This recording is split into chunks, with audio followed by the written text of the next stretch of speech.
Welcome back to Living with CRPS, the search for relief and remission. I'm Elena Key, and today I'm excited to introduce Melissa Norwood Shepherd. Melissa is a teacher who has faced and is currently facing the challenges of CRPS, but has found her own way to remission. Her journey is a testament to the power of resilience, perseverance, and the importance of finding your own personalized approach to managing this complex condition.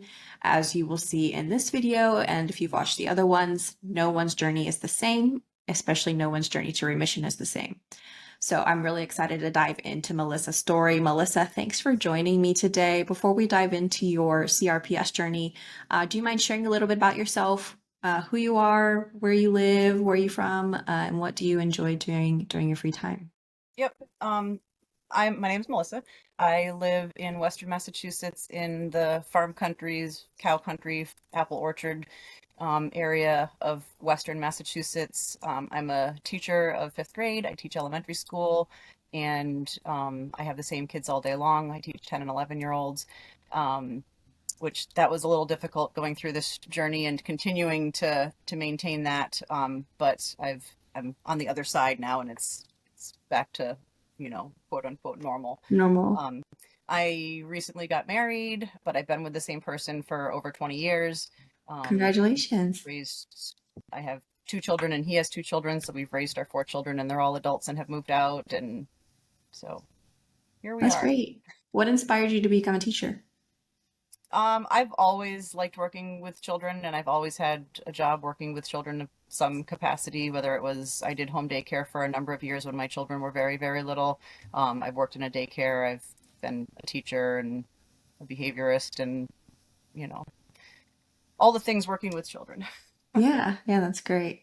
And you and your husband meet? A funny story, we met at the local fair and we both had a vendor booth and Oh, we okay. were both doing our thing. And um, the funniest part of the story is that him and the guy that was working his booth decided to do a bet to see which one of them could get a date with me first. Oh my goodness. You're And popular. and here he is 20 years, 22 years later, married to me. But yeah. How funny. Well, yeah, I haven't, that's a unique meeting story. I haven't heard something quite like that. That's really unique. So you were born and raised in the countryside of Massachusetts? Actually, I was not. My dad was in the Navy, so I was born in Virginia and have lived on both sides of the continent and traveled all over the place I mean, I've lived a little bit of outside the country, but that was when I was very young. Most of my life I've been on the East Coast in New England somewhere. So what inspired you to live in the countryside? I just like the peaceful, quiet pace. I love nature. I've got my doors and windows open today, and I can hear the birds and a river and the leaves in the trees. No city sounds. No city sounds. Yeah, it's very, very dark out here because there's no street lights or anything. So it's at night. It's very dark. You can see Oh the yeah, sky really well, and yeah.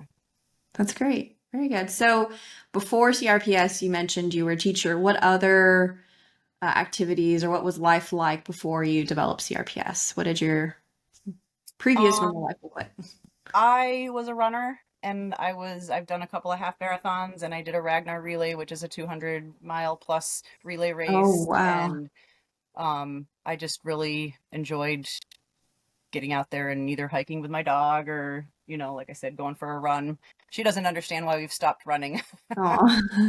So yeah, I was more physical certainly before. How has your perspective on your life changed since your diagnosis? Um, my my priorities have changed. I've learned, I mean, I sort of have like a type A personality. I'm high strung and I'm like always doing things and I have checklists and I realized after a while, I realized that I said, I'm like, I'm not going to do this anymore. If it hurts, I'm not doing it. And I literally got to the point where everything hurt, including sitting in my chair and doing nothing hurt. Mhm. And I was kind of, you know, beside myself with what to do because I was just constantly in pain and couldn't do anything. So I sort of gave up doing things and realized all those things that I've been doing my whole life, stressing myself out about, I haven't done any of them in all this time and nothing bad has happened. So Right. there's a lot. I really prioritize now what's really important and what's not important. And if it's not important, either it doesn't get done or I ask someone else to do it. And my life is a lot slower paced now than it was. Of course, the timing of my whole situation, my children are 24 and 26, and my husband's children are 26 and 28.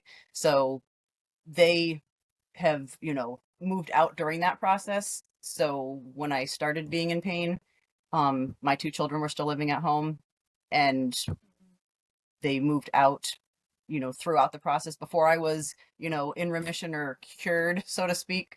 They had both moved out of the house. So me and my husband kind of went through the whole thing together, and it actually brought us a lot closer.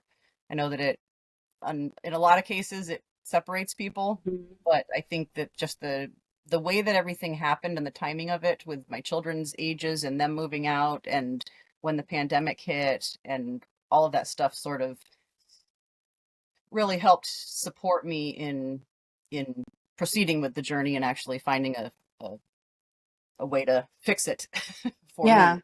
That's Um, good that you had that support. That's really, really important to find if it's not immediate family, friends, or someone even online to provide that support is so important to have that help to help keep your mental health healthy yeah, throughout the journey. yeah. So did this happen around 2019, 2020? What were sort of the events that led to your diagnosis? Yeah, so in 2017, I had a really bad concussion, to the point where I actually needed surgery in my right eye. I needed a vitrectomy, which they take the fluid out of your eye and replace it with like a clear silicone gel type material. And I've had 3 laser surgeries in my right eye because I keep getting these little pinpoint holes, all from the concussion.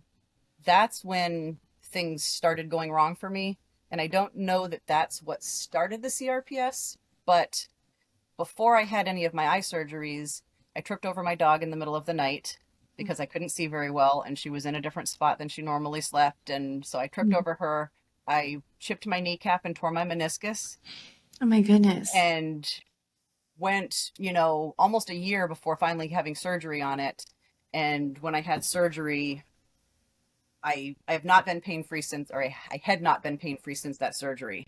That first, it was just like an arthroscopic surgery to go and clean it up. And um, I was going to physical therapy and saying, this isn't right. This isn't right. Nobody would listen to me. I said, this isn't right. I shouldn't feel this way. Um, and in my journey, saw 19 different professionals that Wow. all looked at or talked to me, um, medically related with all of my symptoms in the CRPS. And it was a very crazy journey, but I was very persistent and said I'm not giving up. Um, so that knee surgery was in February of 2019, and in January of 2019, I was finally able to get another orthopedic surgeon to look at me, and he did a surgery again to Mm. basically the insurance company was saying, well, if you need a knee replacement, you're too young for a knee replacement. And I'm like, well, I can't walk, so I need something. And I went to a doctor who said, he would do a surgery and prove and take pictures and prove to the insurance company I need this surgery. So I had another knee surgery, Wow. to go in and get the pictures and do another cleanup. And he, provided evidence to the insurance company that I needed a knee replacement and sent me to the orthopedic surgeon that would do the knee replacement. And he said, I'm not even touching this. He said, it doesn't make any sense. We don't understand pain. He was like right out of college. I had been in pain longer than he had been a doctor. Mhm. Like I looked at his like certificate up on the wall and I'm like, you're treating me like I don't know what I'm talking about. And I know my body and I know, like I've got a doctor saying I need a knee replacement and you're saying I'm not going to do it because you're too young. Well, again, I can't walk. So something needs to be done. And that was when like the depression really, really set in. And that was March 12th, 2020. The day before March 13th was the day at school we were told we're going to shut down for 2 weeks because of the pandemic. And so it was the day before getting that news that we're going to shut down for 2 weeks. And I was like, oh my goodness, 2 weeks. I can like be at home, I can rest, I can relax, I can like take it easy and see if my knee will do any better by not having to like leave my house or do anything for 2 weeks. And of course, 2 weeks turned into almost 2 years in my district. And it didn't, didn't get any better. And um, So whenever you said you couldn't walk, what were the symptoms? Was it just constant pain? Did you have temperature difference? Did it swell? What did that look like? And was it only in the knee? pretty much the whole 9 yards. My knee sometimes was twice its normal size. Mhm. It would get really red. It would be purple one day, and a half hour later, it wouldn't be any color at all. Like you literally could watch it change color in front of you. You could also Mhm. watch it, like the swelling and inflammation going up and down. Um, I couldn't move anything touching it. Like, so when we were told in March of 2020 that we were going to be home, I came home and the whole rest of that winter, I wore dresses that came above my knee and I didn't wear anything on my legs because I was in my heated home where I could control the temperature and I didn't have to worry about, you know, fabric touching my skin because I couldn't even tolerate fabric touching my skin. Um, I had my husband build me something to like hold the sheets up off of the bed so that the sheets weren't touching my leg. And it was insane crazy. Like I never said I was a 10 out of 10 on the pain scale because my opinion was if I was a 10 out of 10, I would be in the emergency room not able to function.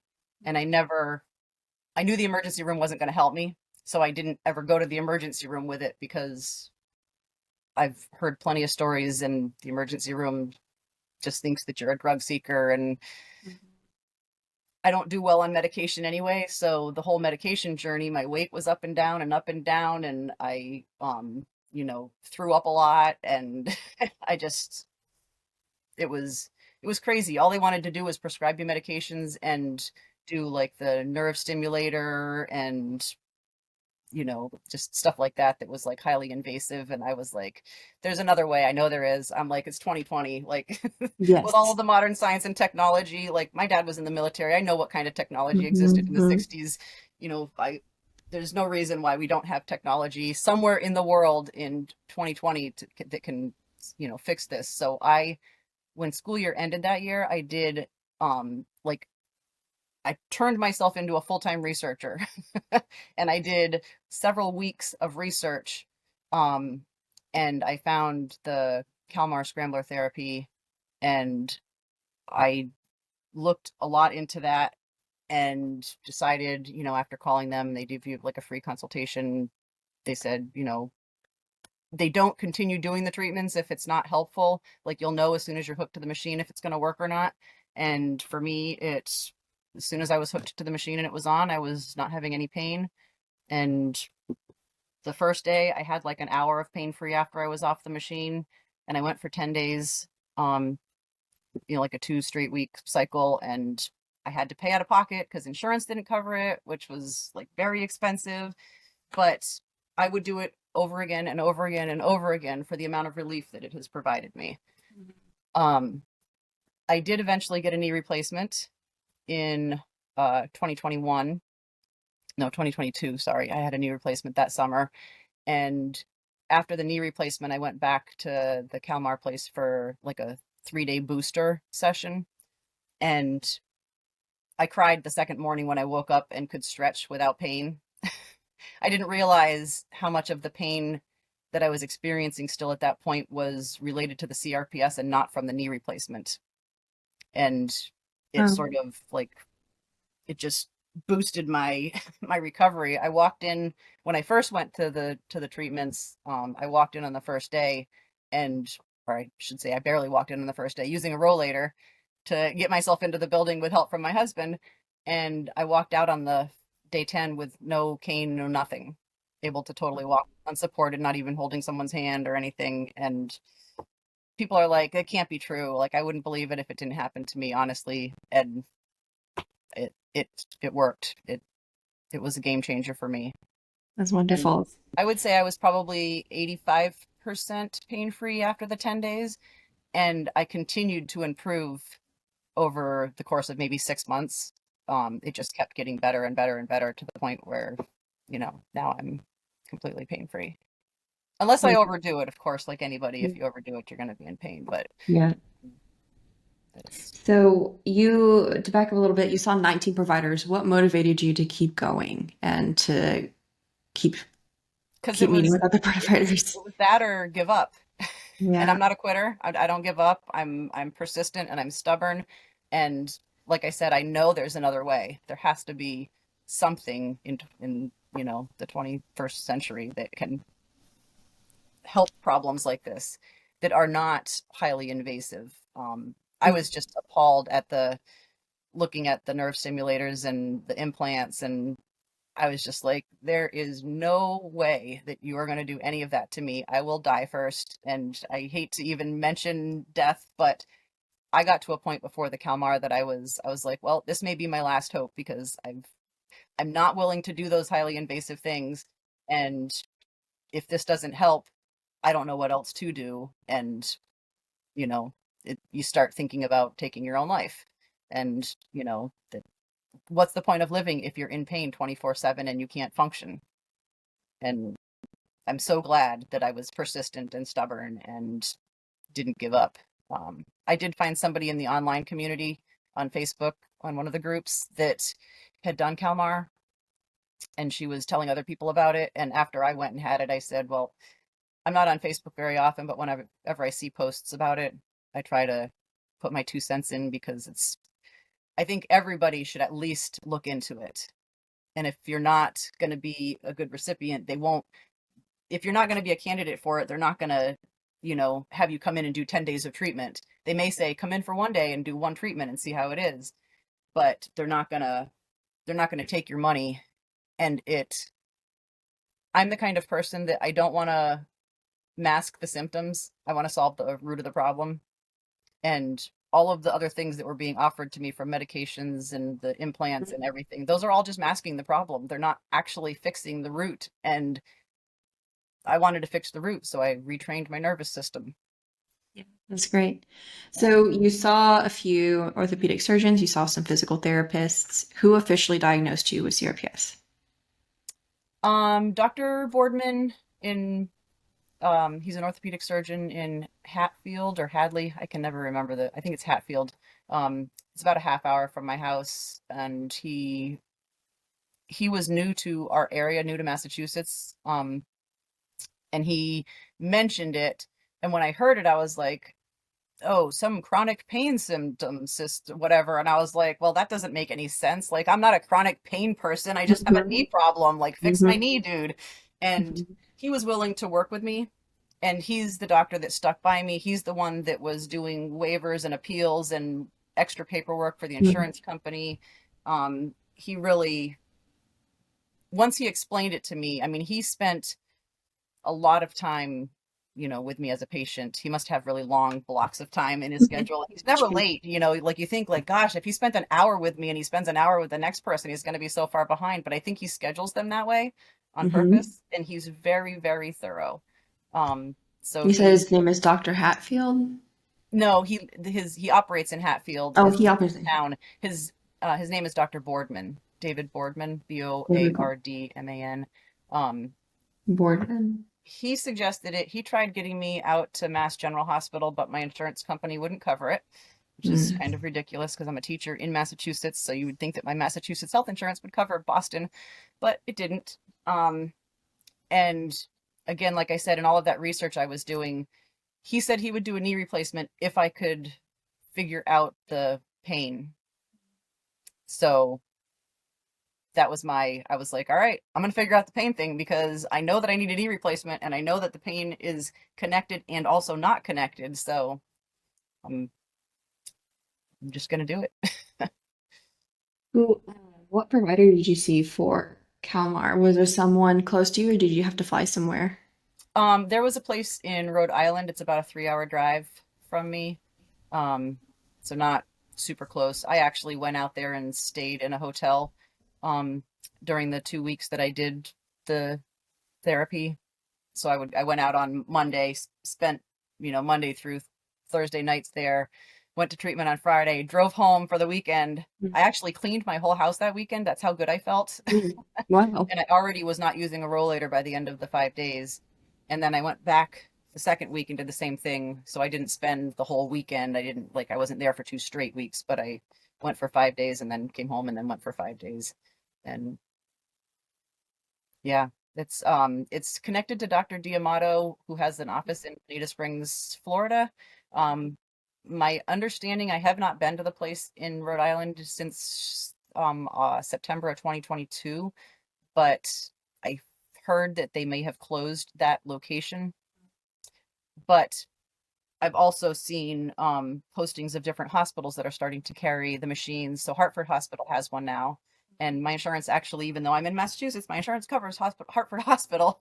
So, and Hartford is actually closer to me than Boston. So I could go to Hartford if I needed to. And then there's a Dr. Getson, I think, in New Jersey. He's a real popular one. My recommendation is to find someone who is well trained on the machine. That's one of the reasons why I liked the location I went, because he really knew the machine, and he was trained by the guy that was trained by the person who made the machine. So like I've heard horror stories of people going to someone who like, oh, I read the manual on how to use the machine, and then they start doing treatments, and it's like, well, first of all, you have to really understand the nervous system and how the nerves work together, and make sure that you're placing the pads in the right spot. And if you have any pain when they turn the machine on, they've got something wrong. Like, so it's I highly recommend looking into what the person what their experience is with treating people with CRPS, Mhm. and how successful they've been. Yeah. But Yeah, yeah. so below this video in the description, I'll put a link. I think Calmar provides a provider list, so you can view that. But yeah, like you mentioned, Melissa, very important to be your own advocate and call these people and find out not only their knowledge on Calmar Scrambler therapy, but also specifically working with CRPS. I'll also include a link if you're not in the Facebook group. There's a Facebook group called Scrambler Therapy Chat, and that has a ton of amazing people and resources for learning more about Scrambler. But for those who are not familiar and they've just heard about Scrambler for the first time, can you share a thousand-foot view overview of what Calmar Scrambler therapy is? Um, the best way to describe it is sort of like people know what a TENS unit is. It's like the little machine with the little sticky pads, and they stick them on your skin, and they provide little electrical pulses. It's like that, but not like that. I tried a TENS machine before I tried Calmar, and the TENS machine is much stronger, so it causes pain, where the Calmar, the way that they describe it, they have you watch a video before you actually do it, but there are 16 like nerve signals that are sent in our bodies, and the Calmar replicates the 16 nerve symbols and has one extra that acts as like a distractor nerve signal. And that's the part that works to retrain your nervous system. But so you go in, and like my problem area was my knee, so they put sticky pads around my knee, but not directly on my knee, but on the nerves that run through my knee. And then you turn the machine on, and you just keep slowly turning it up, and it just feels a little bit like crackly, staticky. It does not hurt, and like I said, they tell you if it hurts at all, tell them, and they will move the pads because they're in the wrong spot. They're not like in the right like line of the nerves or whatever. And you sit there for there were some of my sessions were 2 hours, and some of them were 45 minutes. It depended on how I was feeling that day. They were very It's the first doctor I've ever gone to where they actually listened to me, and they treated me like a human, and like I was like, this is a legitimate thing, and there is a real treatment, and there's an explanation for it all. um and they try to put you in the same room every time, so that what they told me is when you go home afterwards, if you have any experience of pain, they call them like jolts or zingers. If you have any of that experience, just close your eyes and visualize yourself back in the room, which is why they want you in the same room every time. And just put yourself back in that place and imagine that you're hooked to the machine. And I still sometimes have to do that, and within 10 seconds the pain is gone. It's because my nervous system has responded to the retraining. Mhm. It's sort of like I can go back to like, hey, remember? And Mhm. I also do a lot of meditating, and I had started meditating before this all happened, so I have that as well as some experience. I highly recommend that as a in combination. um, but Yeah, that's all on the whole idea of neuroplasticity, where you can retrain the brain. yeah, Um, yeah, I too have been forced to live a slower lifestyle, and that's helped of not always living in a fight or flight state. I'm yeah, also like type A personality like you. I own a business, but I have to live slower, and so that means most days I don't get everything done that I want to, but I have to remind myself, like you do, of well, it doesn't really matter. In the end of the day, that's not really that important. And so you mentioned after the 10 sessions, you continued to get better over the 6 months. Why do you think you continued to get better without additional sessions? because I really believed in what I had done as far as the treatment goes, and I trusted and believed them that if I really did close my eyes and just put myself back in the room every time, that it would go away. And I found success with it. And if you find something so simple and easy as closing your eyes and taking a few deep breaths and, just visualizing yourself in a different place, it's amazing that that can work. And again, I don't think I would believe it if I didn't experience it for myself, but I still have to do it sometimes.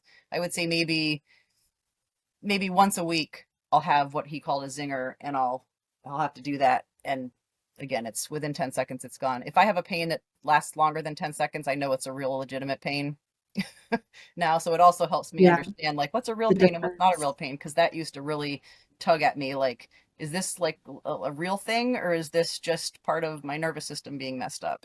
Mm-hmm. you know Yeah, I just finished 10 sessions of Scrambler. I saw some minor relief with it. My story is a little bit different where I don't have extreme CRPS, so I was having to like force myself into a flare before each session, and I had like lingering pain afterward for like a week because I was forcing myself in the flare. So I think I got some relief from it, but yeah, I took home the pads. I have them next to me. I haven't had to use them yet, but she had me take the pads home, and I'll just share what they look like if people are curious. I'm sure every place is a little bit different of what they look like, but she said they if did I'm tell ever in a me. flare, put them Yep. on and imagine I'm there. They did say that they often will send children home with the pads And for that reason. Yeah. they're sticky on this side. Yep. And they said that they've even sent kids home with the cords. And Oh, obviously wow. there's no machine it's hooked Yeah. to, but just having the pad and it's a, sort of a mental thing. So you haven't been back since 2022. I've heard it's actually quite common for people to need to go back for boosters, but you've never gone back or needed to go back for a booster session? I did one booster session after my knee Oh, replacement. yes, that's right. Yeah. Yep. And I went for 3 days, and I was so glad that I did, but I haven't needed anything since. So That's good. So, what does remission look like for you? I know everyone's definition of remission looks different. You mentioned you can't overdo it.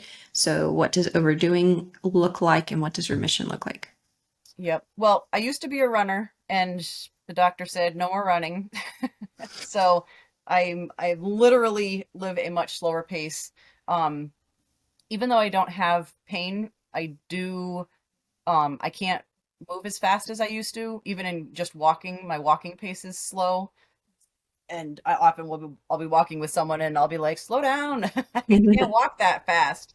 Um, and if I did try to walk faster, it would hurt. And again, I've Mhm. learned through all of this, like if I do anything that hurts, I'm stopping immediately. I'm not going to do it because I'm just not putting myself in that place. I forget what else I was going to say. What does daily life look like? So you mentioned Oh. you can't walk too fast, but can you walk long distances? Can you enjoy going on a walk with your dog? I could go on a casual stroll. My speed, like I get on my treadmill sometimes and walk. My speed's about a 2.4 miles an hour, which is, Yeah, that's you go great. from running to like that's not even a typical walking speed in my opinion, Well, no, but that's that's faster than me. yeah. It's all relative. So my my pace as far as my physical pace has slowed down, but also my mental pace and my, Mm-hmm. you know, like I said, I've prioritized, and there's so many things that I used to do that are just not important. And so I just don't do them anymore. And you were saying earlier about like not getting everything on your to-do list done or whatever. I don't, I mean, I have a to-do list because again, I'm a type A personality, but what I tell myself every morning when I wake up or when I go to bed at night is what's the one thing I'm going to do tomorrow? So I'm not worried about the whole list. All I'm worried about is what's one thing that I'm going to get done that, Is the most important. yeah. And Yeah. then if I get that one thing done, I'm satisfied and I can say, okay, I did something today. And if I do more than one thing, then I can be proud that I got more than one thing done. And I don't, I don't force Just cherry myself on to do top. things. I mean, I mentioned also I'm a teacher. So during the school year, I teach 180 days a year. And when I come home from school, I usually have very, very little energy. Mm-hmm. So I don't tend to do anything in the evenings. I like sitting in my comfy chair and watching the river and the hummingbirds and reading a book, um, as opposed to being more physically active and going out and doing things. I was on a bowling league before. I can't bowl anymore. Um, things like that. That I just So since slower you, and a lot less yeah, stuff to do. yeah. So since you teach all day, are you teaching on your feet all day or are you sitting throughout the day? I am on my feet all day. When I needed a rollator, I actually sat on the rollator when I taught, and I would walk around and sit back down as I moved. Um, the kids actually thought it was pretty funny because I could take the handle of the rollator and go like this and flip it in circles, and they were like, "Whoa, cool moves, Miss Norwood!" It was funny, but now, I mean, I don't I don't use anything. I haven't used anything the last 2 school years. I haven't needed a cane or anything. That's Um, wonderful. and I am on my feet most of the day. I don't I don't sit very often. Unless I'm like working side by side, like with one kid. I will sit, and work side by side with a kid. But most of my day is up and moving and teaching. And like my math lessons, everyone is standing during math lesson time. So everybody's standing. We just do a lot of standing. But if I sit down, like with traveling or something, after an hour or so of sitting, I can't stand up and move. It's like, okay, now I need to remind my knee that it has a job to do, and the job is that it bends and it holds up my weight. And it's not like I'm in pain. It's just I stand up and I'm like, well, my knee doesn't want to work. And sometimes I can stand up and move, and sometimes I stand up and I just have to stand for, 5 or 10 seconds before I can move. Again, it's just a slower pace, is sort of how I look at it. It's not, you know, it's just a different pace. Yeah. So when you came to the realization that you weren't going to be able to jog or run again, whenever I lost the ability to do things, like I love Zumba and I can't do that anymore, Yeah. that was really hard. How did you cope with that? And would have you found other hobbies that you enjoy to replace that desire to run again? I haven't really, I mean, I got really depressed, and I went through all of the stages of grief, and I was really, really angry for a while, and I was in denial, and I was like, no, I don't believe you.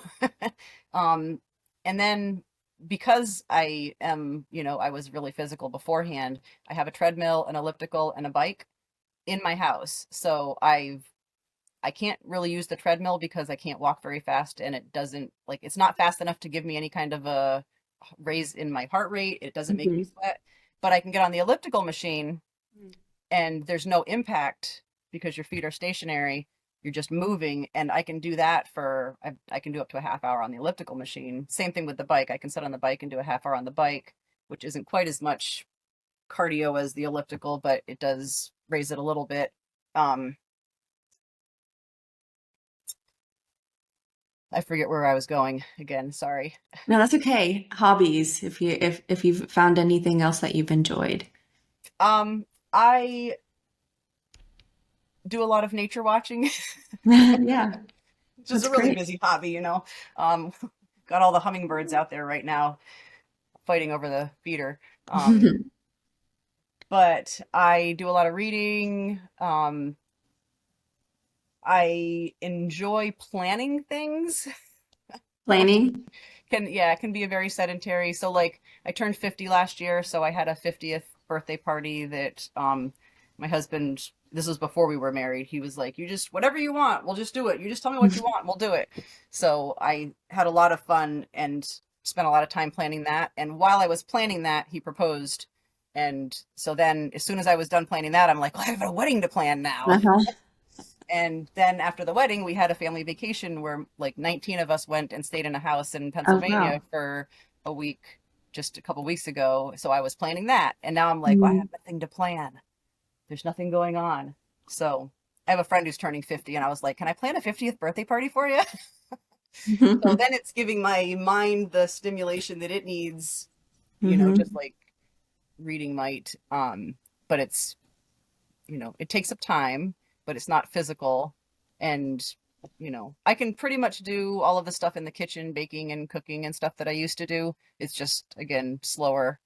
Um, Mostly because of the, like, I can't kneel anymore. So squatting and bending and stooping and leaning are all kind of, um, because of the concussion, my, what is it, the vestibular, whatever. So I'm off balance. So, um, I'm much more likely to hurt myself or bump my head on something or, and that was all due to the concussion. It got murky with where does the concussion start and stop and where does the CRPS. CRPS start and stop. Um, and the concussion symptoms I had before the CRPS, they have not gone away completely. And my doctor kind of told me before I even tripped over the dog in the middle of the night, said like, whatever symptoms you have, you're probably going to be living with. And I was like, okay, well, great. So I often lose track of what I'm saying. Like I've done a couple of times here where I'm like, okay, I don't even remember where I was. We were talking about, yeah. Yeah, that happens a lot. But I think the memory issue is also a big problem when you have CRPS because your brain is so focused on like dealing with or managing the pain that it doesn't have time to do all the other things that it should be doing. Mhm. It's kind of overwhelms your brain, so then you don't have the energy, you don't have the mental capacity, you don't have the same concentration, and all of that just kind of goes along with aging. So it's all happening at the same time for me. So when you meditate, did you learn that by yourself how to meditate? Do you use any sort of video or audio to help you meditate? I did an online mindfulness-based stress reduction is the name of the program. The Plouse something, I can't think of the full name of it, but there's an online free course that you can do with videos, and there's a Facebook group that you can join and you can ask questions and get support there. So I did that first, and some of the videos in there I would listen to. It's maybe, I don't know, day 6 or 7 or something. There's in one of the days there's a video that you listen to about pain. And so I've listened to that over and over and over and over when CRPS started being a problem, I listened to that a lot. But then I went to a 10-day silent meditation course. And so you go to the place and nobody talks and they serve you Wow. food, they only serve you 2 meals a day because you're supposed to eat like a pauper and, because you're being served, and there's a whole Buddhist thing behind it, but um you meditate for like 10 hours a day in courses, and they give you Wow. lectures in between, and you go to bed and you wake up at 4 in the morning and you do it all over again. So it was an interesting experience. And I certainly don't think I would have gotten to the point that I'm at now with meditation if I hadn't done that.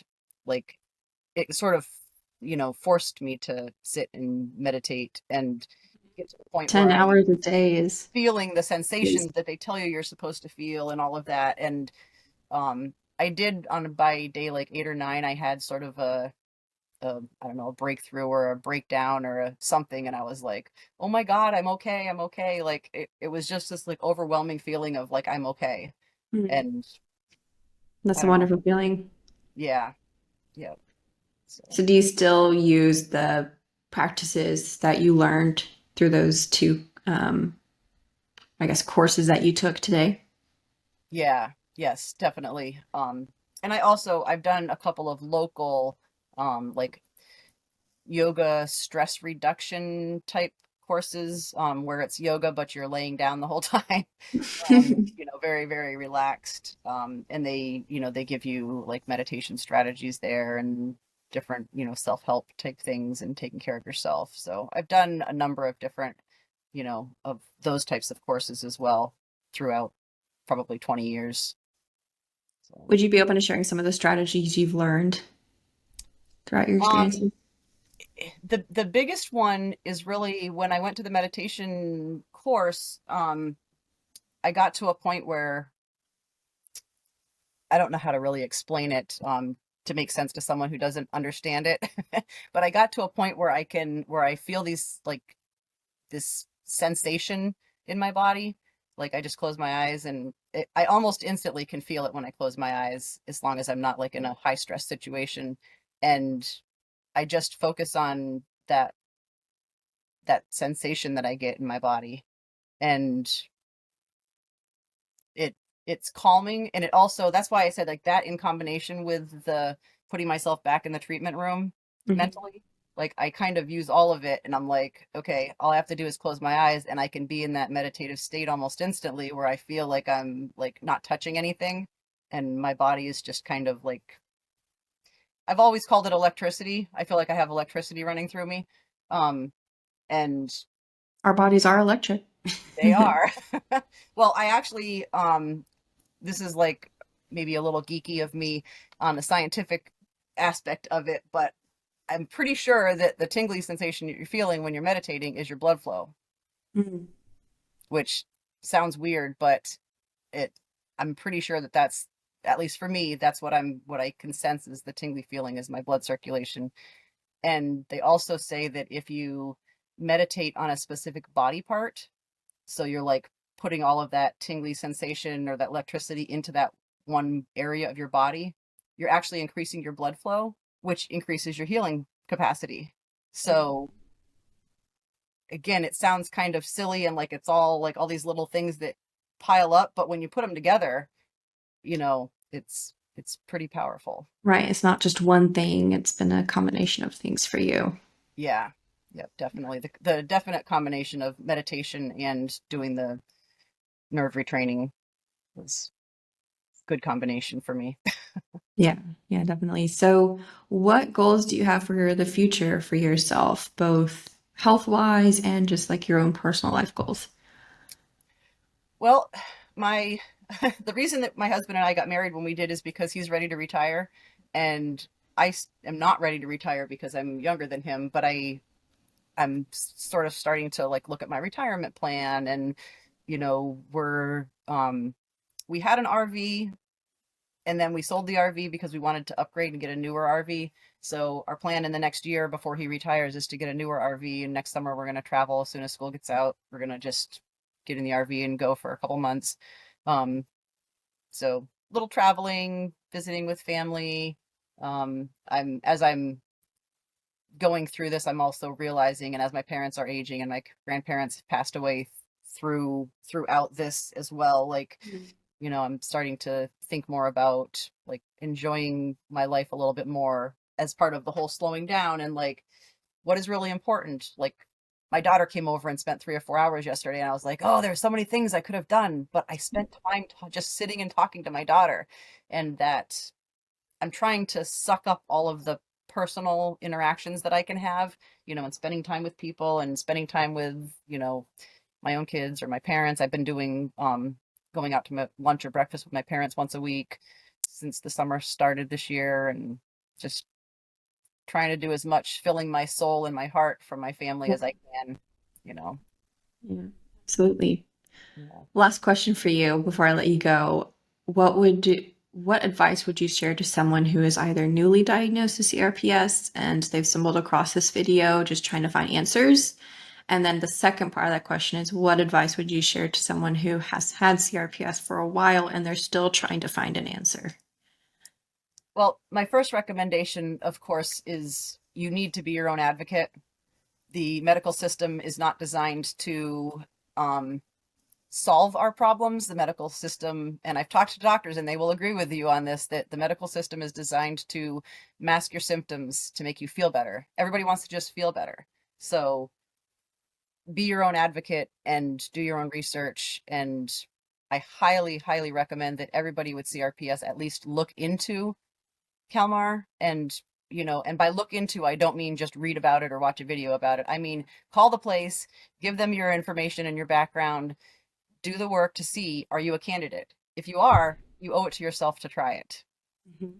If you are not, then obviously keep looking. But there are things that can help, and it does not have to be highly invasive like the spinal stimulators and stuff that they do. Yeah, just take care of yourself and and only do what you need to do. We are a high stress society and we do things that we don't need to do. And just allow yourself to slow down and allow your body, listen to your body, and if your body tells you not to do anything, then don't do anything. Yeah, especially here in the United States, we're in a hustle culture. I think that culture is slowly shifting away from hustle culture again, but it still Yeah. needs a lot of work. Definitely. Yeah. Yeah. Well, thank you, Melissa, for your time. Thank you for sharing your journey. And as I mentioned earlier, everyone's journey is different. And I'll include resources for that Facebook group, Kalmar Therapy providers as well. But thank you again, Melissa. I really appreciate you sharing your journey.